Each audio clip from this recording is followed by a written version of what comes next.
Welcome back to the Christianity and Business Podcast, an initiative of the Archie W. Dunham College of Business at Houston Baptist University. I'm your host, Darren Shear, and this is the show that helps Christian business leaders to integrate biblical values into business. On this episode, we're joined by Dave Buehring. Dave is the founder and president of the Lion's Share Leadership Group, a nonprofit organization aimed at igniting and equipping leaders to fulfill Jesus' great commission of making disciple makers. He's the author of several books, including A Discipleship Journey and the forthcoming book, The Great Opportunity, Making Disciples of Jesus in Every Vocation, which if you go to lionshare.org, you can get an early copy of that book, which is going to be available here in the next month from the time of this recording. So if you're in October, or later when you're hearing this, go on over to lionshare.org. They won't officially release until March, but you can get that advanced copy at lionshare.org. And Dave can also be heard regularly on Lionshare's podcast, Wisdom Unlocked, The Ways of God. Dave, welcome to the show. Thanks, Darren. It's really good to be with you. So this is, as we've discussed, and we actually just made the connection that we're both alumni of Regent University, and so we got a lot of good teaching there about discipleship. But this really began a lot earlier for you, coming up in YWAM. Why don't you tell us about how you became so passionate about disciple making? Yeah. So first of all, I grew up in a home where my mom was the 4:30 in the morning intercessor. She'd get up and pray for the nations and the family. And Dad, when he was about 39 years of age as a business guy, felt like he was to leave business for a while and go back to Bible school because he was so hungry to know the Lord. So in the early 70s, my family moved from the West Coast, San Diego area, back to Minnesota, where Dad could go to Bible college. Following my high school years, as you said, I jumped into Youth with a Mission, thought it was going to be a year, then was going to go back to the University of Minnesota into journalism, and it ended up being a 7-year stint instead. And during that time, I had the privilege of being invested in by a man by the name of Lauren Cunningham. Lauren's the founder of Youth with a Mission. And at one point when I was traveling with him, Darren, there was one of those moments as a 20-year-old that marked me. We were on a plane, and he asked me, "What do you think your gifts are?" And at 20, what do you know? And I just was telling him what I thought they were. And he made this statement that kind of ruined me for the ordinary. And he said this, he said, "Dave, it doesn't matter how big the groups are that you will lead or the size of the audiences that you teach. The way that God will measure the fruitfulness of your life is have you invested to the third and fourth generation." And he quoted to me 2 Timothy 2:2 that talks about Paul, first generation, to Timothy, second, faithful ones third, others fourth. And ever since that time, Darren, for me, it's been, how do I disciple 4 generations deep? Wow. And so you are, with this new book, you're really honing in on the importance of discipleship in a vocational context, in this term, vocational disciple making. What is that? Yeah, it's kind of a new term. And I think when people are hearing that, there's a little bit of, because it's a whole new connect. But, as you and I were talking a little earlier, disciple making is still Jesus's original plan to change the world. And as you probably say as well, Darren, it's not the great suggestion, it's the great commission. And the idea is, I love the word commission because I like to intercept it a little bit and put a CO-mission. It's meant to co-mission with Jesus. And one of the things that I've watched over the years and have had the privilege of doing is walking alongside leaders in society who sincerely love Jesus, but they will look at me and say, like, how am I supposed to know what God wants me to do? They haven't either been grounded in scripture, or nobody's ever taught them, how do I hear God's voice? Like, how do I know when it's the Lord leading me? And so we talk about those kinds of things. And so whether it's someone that's serving in education or media or sports, whatever area of society or vocation they're in, I believe that a significant way to change the world is have followers of Jesus walking in God's ways, reflecting his character, not only as they live, which is the starting point, but as they lead. And so the book is really kind of there's lots of stories in it of people that we've walked with, but it tries to envision and equip people to think differently in that regard. Yeah. And I read a kind of a little snippet of the book that was Yeah, shared out because I haven't seen the entire book. But despite that, this is not the Great Suggestion; it is the Great Commission. And you quoted this research from Barna, where when asked what a Christian's responsibility in the workplace is, the deliberate expression of disciple making did not even make the list. yeah, So there were a lot of good things on there, like, yeah, do excellent work for the glory of God, which, we hear a lot of that in the marketplace Christianity movement of, yep, your work is worship, and demonstrate morality and act ethically, and serve others, 79% said, and share the gospel was 44%. So at least, yep, evangelism kind of made yep. the list. But why is disciple making not even in the vocabulary here? Yeah, I just think it's, and I know this will sound appropriate for what we're talking about, but I think that the lack of discipleship is catching up to us. Mm. And as a country, we've been more committed to Bible studies than discipleship. And when I say that, I'm not lowering the Bible or Bible studies at all. I'm just trying to raise the banner of disciple making. I have found over the years that as we're helping churches with disciple making, they often get stuck because they want to relegate everything to just a study of the Bible where there's no heart application. So, Darren, one of the ways we try to remedy that is in the methodology that we use with our tool called the discipleship journey is we ask two questions. And the way we do it is someone watches a video on their phone or tablet for 15 minutes, and there's about a 45-minute to an hour journey with their Bible and our content that they're in on their own. Then they get together with their small group, and the two questions that are asked are this. So what did the Lord reveal to you? Like, in other words, what did you see? And secondly, how are you going to obey that in your life? Mm. And so the real focus is not information, but really is transformation of the heart. And so, regardless of what tool you're using, that methodology repeated over a period of a year every week causes there to be real life transformation. Yeah. But why do you think that the term disciple making it just doesn't really enter? I mean, on the shows that on this show and other Yeah, shows that yeah, I'm involved with, we certainly talk about disciple making, but yeah, it doesn't really enter the conversation often in, even when we're talking about living out your faith in the workplace. I mean, hmm why do you think that is? yeah. And let me tell you about. I'm a part of an organization. It's kind of a network called discipleship.org. It's actually something I'd like to tell you more about because I think you have a role in it. Yeah. But it's a network of some of the top disciple making organizations in the country. When we first pulled together about 5 or 6 years ago now, there were 10 of us, and the guy that was hosting it had asked us to come prepared to answer this question. What do you think the greatest hindrance is to disciple making in the United States? So we get together, we have our meetings. At some point, he pulls out the big, 3x2 sticky pad and starts saying, okay, guys, let's write this stuff down. So, the first guy, Bill Hull, real well-known disciple maker guy, probably the most prolific writer on disciple making alive right now. Bill, who's in his 70s, he said, I think it's because we're trying to disciple people in our churches who aren't even Christians yet. Mm. So in other words, he's saying, so the truth is not even sticking, and it went from there all over the place. Well, when we were done, the 10 of us sharing, Bobby, who was hosting, said, now what I want you to do is not pick your own answer, but I'm looking for a consensus. Like, what are we together saying? And here's what it was.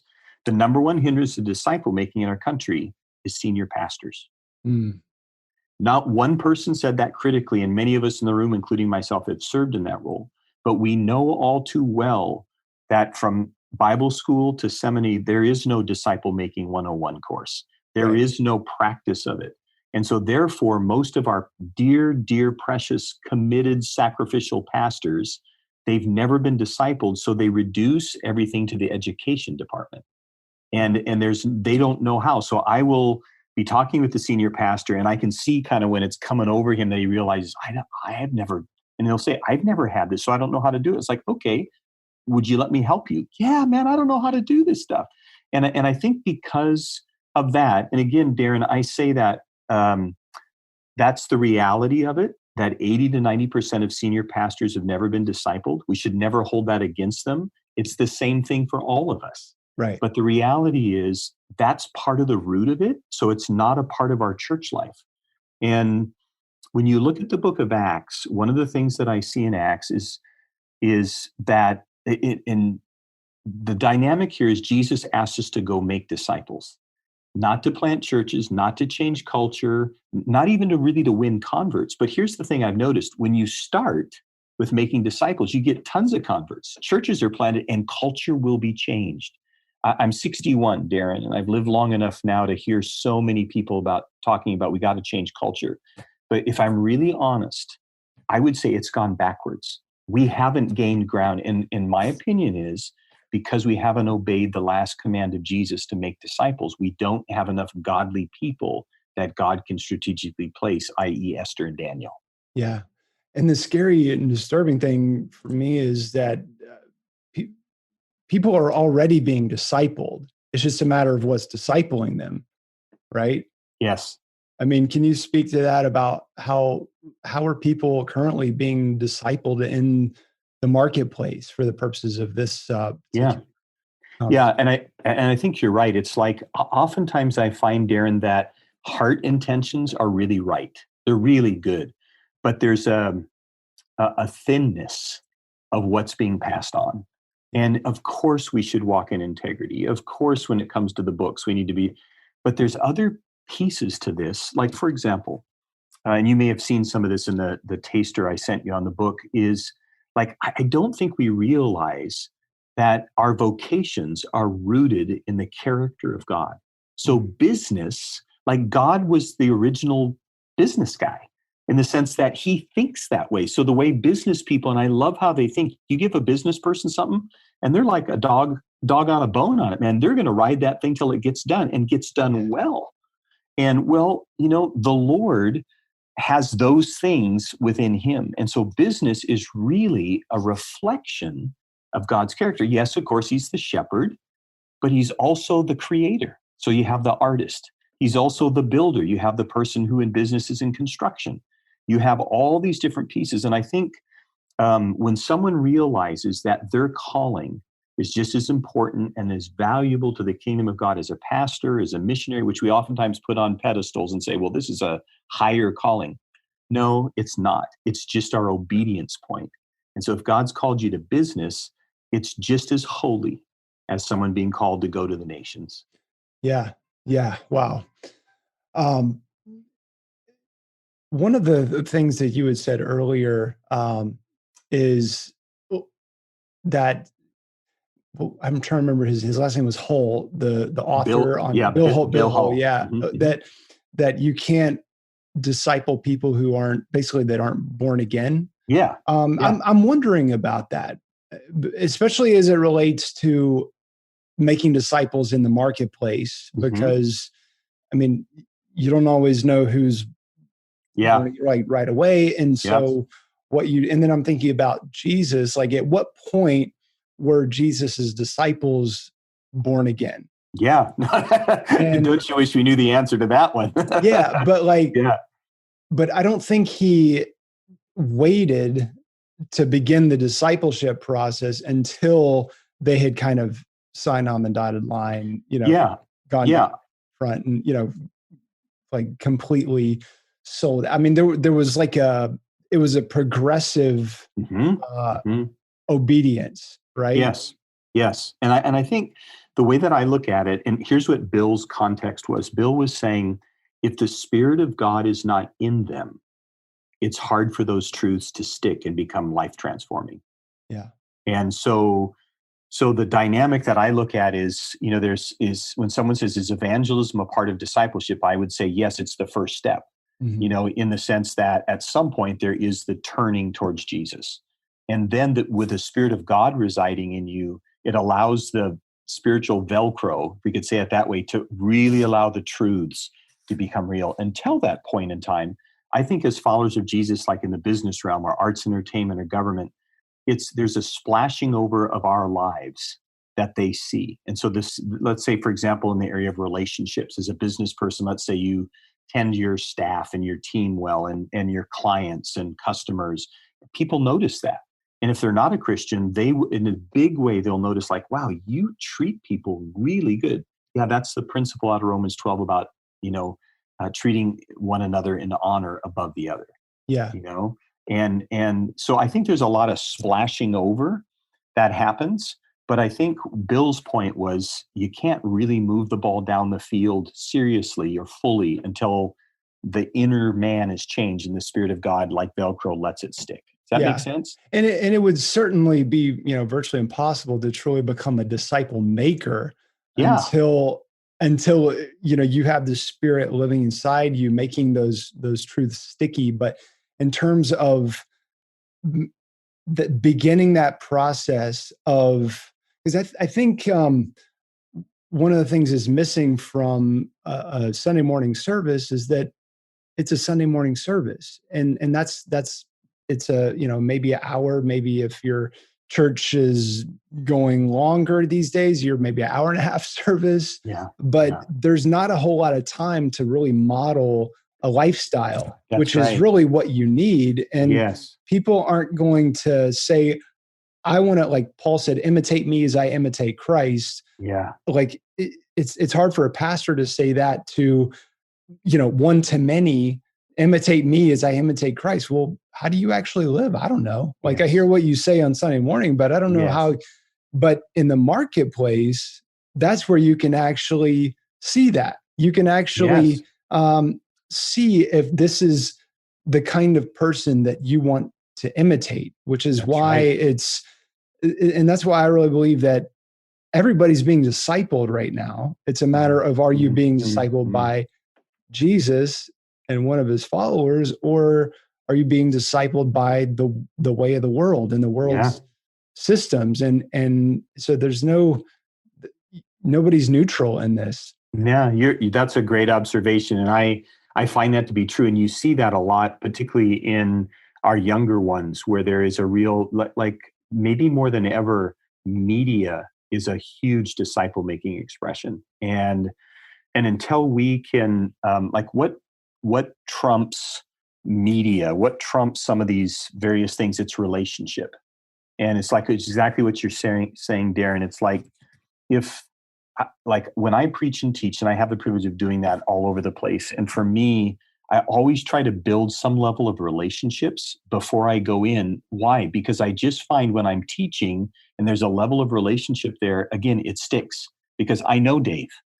And versus just being a stranger. And it doesn't mean God doesn't use us when you're there for the first time. I don't mean that. But what I do mean is reinforcing what you're saying. There's a greater connect that goes on, a spiritual passing on when there's a level of relationship there. Yeah. And I think there's things that, like you were talking about the media and how we learn so much from the media. And like, if you're watching a TV show or a movie where there's clearly an agenda behind it, it's not always because they're like preaching at you through the characters.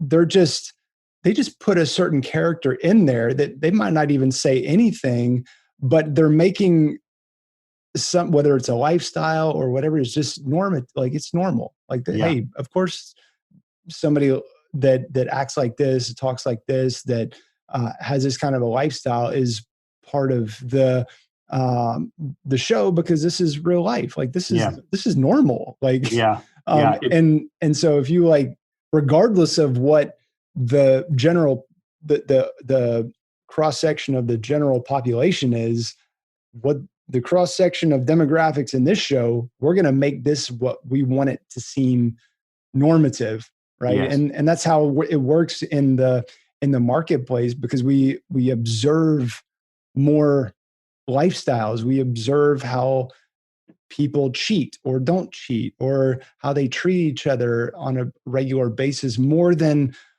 the little things that you can pick up in church. Like, hey, when we come into church, there's going to be a time where you're going to stand up and we want everybody to turn around and shake somebody's hand. And like that kind of thing can become normative, even if people feel like automatons, where they're just like shake, don't actually talk or engage with anybody. It's just so different in the marketplace, this discipleship. Yeah, and I think that the church's role in all this is like the word I like to use, Darren, is I think the church can be a disciple making hub.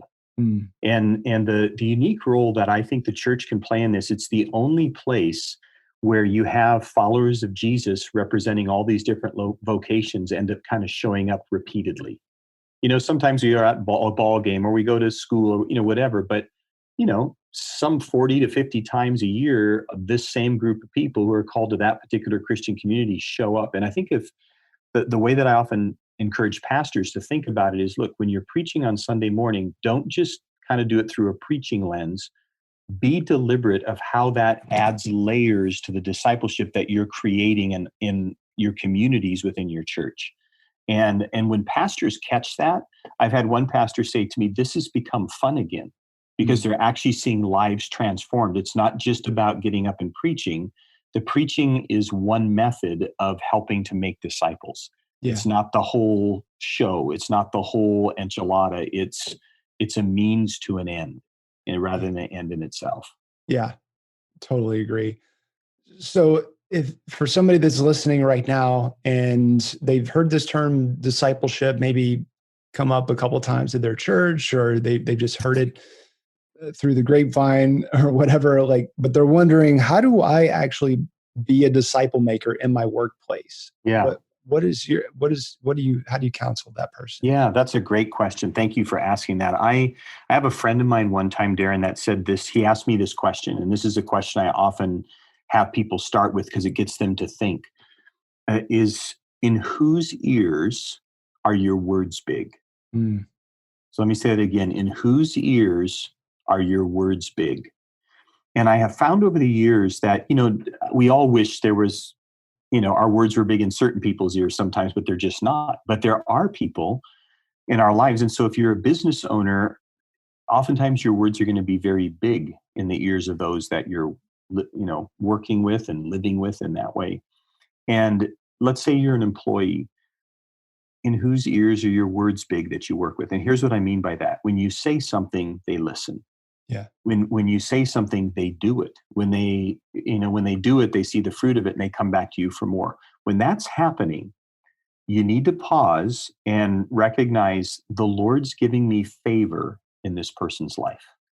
How do I use that now for God's glory? How do I use that to help them become, a more effective disciple to the point that they can reproduce disciples? Mm, And so for me, that's a starting point. Then what I often encourage people to do is I use the word FAST or the acronym just because it's mind easy for me, but I look for people who are faithful, available, servant-hearted, and teachable. So let me explain that. So by faithful, I mean the opposite would be flaky. If you say, "Hey, do you guys want to get? Let's say the five of us. Do you want to get together every Tuesday morning at 7:30 before we kick into our jobs at 9? We'll meet." And the person says, "I'm in." I'm looking for people that are faithful. yeah. And one of the things we have to realize, Jesus didn't chase down the rich young ruler after he said, "Sell your possessions and give them to the poor and come follow me." It says that Jesus was saddened because he loved that young man, but he didn't chase him down and say, "Okay, dude, I'm just kidding. Just give a third away. We'll call it good." But we've so lowered the bar of disciple making that Right. it's not even close to what it's supposed to be. So I look for people that are faithful. If they say they're going to do it, they're going to do it. I look at people that are available, which to me translates to I'm getting this on my calendar. It's a Mm, real thing for me. It's not theory. I'm moving other things out of the way so I can be there. Servant hearted to me means that whatever you get passed on to you, you're going to be willing to pass that on to others. And then teachable speaks for itself. Like you never like to pour into somebody that just says, "Oh, I know that." You know, you want somebody that's open, humble, teachable. And when I find the combination of my words are big in their ears matched with someone who's at least got three of those four, I'm willing to work with them. And so when you're looking at that in, say, your business place, who are those people where your words are big? And then begin to create an opportunity to build first relationship. And then as relationship and trust is built, then say, "Hey, would you like to go a little bit deeper?" So that's kind of some of the process that I encourage people to walk in. yeah. So maybe people, for someone who says, "Oh, I know somebody just like that," what is the next step? Yeah. So then what usually I do is, so let's just say there's that one person, or maybe they've got three or four. I've learned, probably as you have, Darren, I think disciple making, as far as how many you do, is kind of more on your wiring. Like my wife, three or four is max for her. I've got other friends that say, man, I like one-on-one. I'm more of a maximizer. I like to do 10 or 12 because I'm feeling like, if I'm going to do this for one, let's do this, So I think it's wiring. But let's say you got a couple of people, two, three, four people. The next step is, once you've identified that, okay, God's giving me favor with them, don't go announce to them that I want to disciple you. Just, again, build relationship. If you already have it there, just say, hey, I've been praying about just hosting something. Again, maybe it's 7:30 in the morning before the work hour, maybe it's an evening, whenever it is. And I'd like to invite you to pray about joining me in this. And I usually am very upfront with people and say, now this is a little bit different, and I'm going to require greater commitment. And so if you're going to be there, I need to know you're going to be there. And then we usually pick out a tool. We often use our tool, the discipleship journey. It's literally, Darren, a 1-year walk that covers 12 topics that you kind of marinate in one topic for a month. So it really gets into their lives, relationships, the character of God, hearing God's voice, spiritual warfare, stuff like that. And then we begin to walk them through that process. I ask for 2 hours a week. And the way that I'll do it, especially when I'm working with men, is I'll say, hey, I need 1/84th of your time. And they'll look at me and go like, well, what are you talking about? I say, well, before I tell you, like, how much time do you sleep? And they do the math, about a third or fourth. Okay. How much time do you work?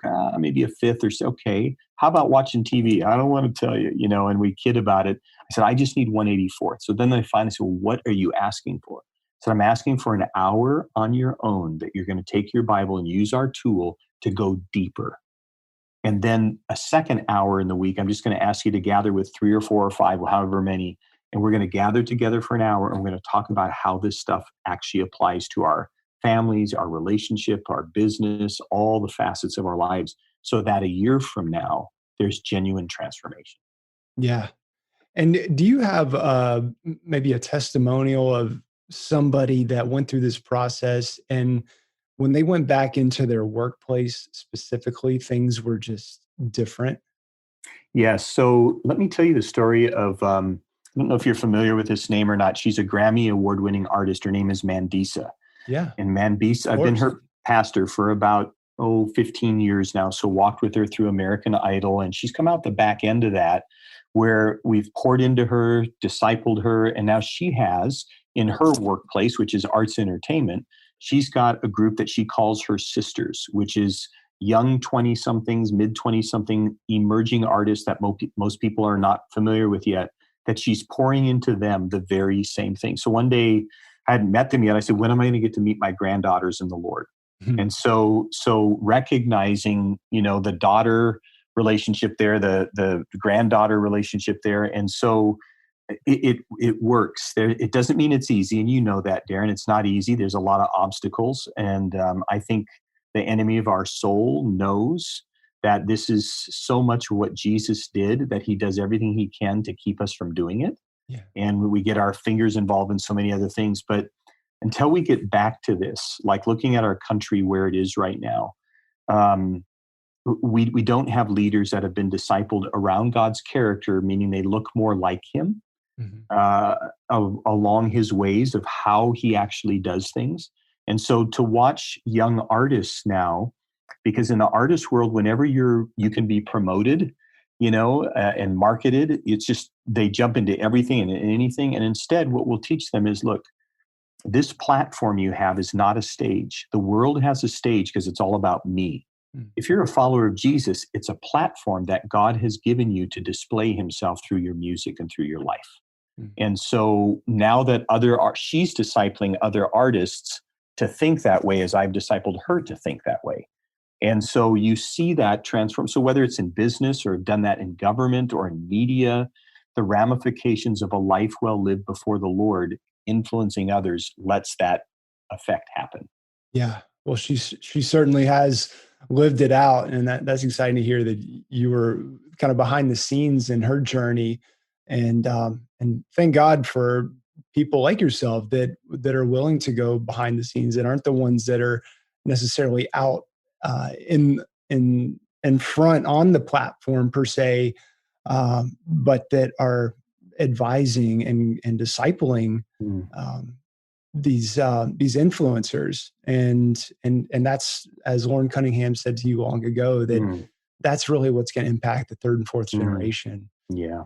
So, wow. Well, Dave, what's something that you're working on? Obviously, the book is coming Mhm. out. And anything else you want to say about that, or anything else that you're working on that people can get involved with? Sure. Thank you for that.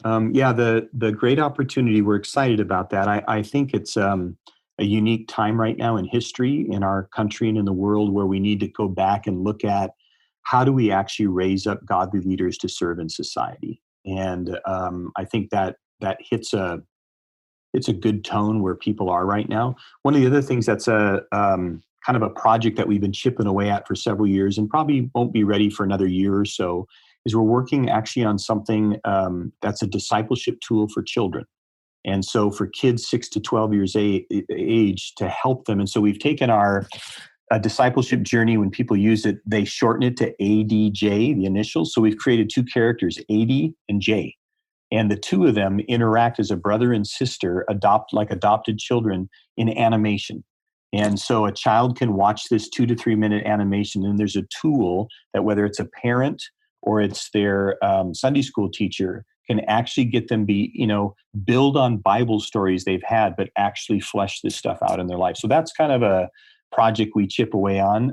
We also do something that's called a leadership journey, which is a 6-month walk that I do with, it's usually 12 to 15 leaders for a 6-month window to help them process some of the things you and I have been talking about. So it becomes a part of their lives, their relationships, and their leadership. So there's a lot in our hands to do right now. We're excited about the privileges that God's given us to serve. Yeah. And lionshare.org is the website. We'll have that in the show notes. Dave, thanks for your time. Thank you for the work you continue to do to really just bring forth this message that Jesus gave us so long ago, that really should have been right there front and center all along, but that is kind of fallen by the wayside, sadly, of making disciples. That's follow me and I'll make you fishers of men. I mean, it's really that basic, one of those simple but difficult things to do, but maybe not so difficult if we start to really tap into his ways and how he did it. And you've certainly provided a lot of great resources for that. So again, lionshare.org is the website. Dave, we sure appreciate you. Thank you, Darren. It's good to be with you. We hope you've enjoyed this episode, and if so, we would greatly appreciate it if you would leave us a quick rating and review for the Christianity in Business podcast on iTunes. You can get more information about HBU Center for Christianity in Business at christianityinbusiness.com. Thanks for listening, and remember to keep integrating biblical values into your business.